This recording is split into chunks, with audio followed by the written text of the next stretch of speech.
เมืองสุขุมวิทเปิดกองประชุมชี้แจงการจัดตั้งปฏิบัติวันซักยากันพยาธิแห่งชาติหยอดวัคซีนโปลิโอให้เด็กต่ำกว่าอายุ5 ปีให้บรรลุ95ส่วนห้อยขึ้นไปถ่ายเดือนกุมภาพันธ์2026นี้เมืองสุขุมวิทแขวงจำปาสักได้จัดกองประชุมชี้แจงเกี่ยวกับการจัดตั้งปฏิบัติวันซักยากันพยาธิแห่งชาติเพื่อดำเนินการหยอดยาวัคซีนกันพยาธิโปลิโอให้แก่เด็กเป้าหมายอายุ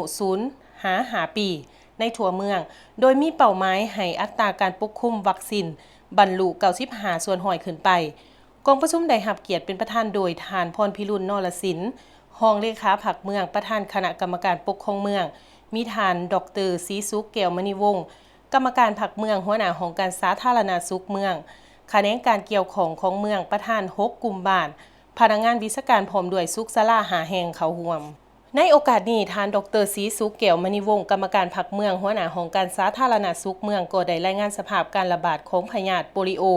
ในพื้นที่และในลาวในระยะผ่านมาเห็นว่าบรรลุไหลตามคาดหมายสามารถปฏิบัติได้11ตัว4บอกบรรลุได้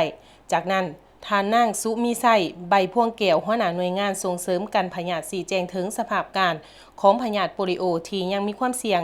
การระบาดในบางพื้นที่โดยสาเหตุสำคัญแม่นอัตราการปกคลุมวัคซีนยังบ่ทั่วถึงโดยเฉพาะในเขตห่างไกลศอกหลีกและเขตที่มีการเคลื่อนย้ายประชากรดังนั้นการดำเนินการหยอดวัคซีนในครั้งนี้จึงเป็นมาตรการสำคัญเพื่อป้องกันและสกัดกั้นการระบาดของพยาธิโปลิโอสำหรับแผนการหยอดวัคซีนจะดำเนินการ2 หอบคือหอบที่1แต่วันที่2 มีนาหาวันที่11 มีนา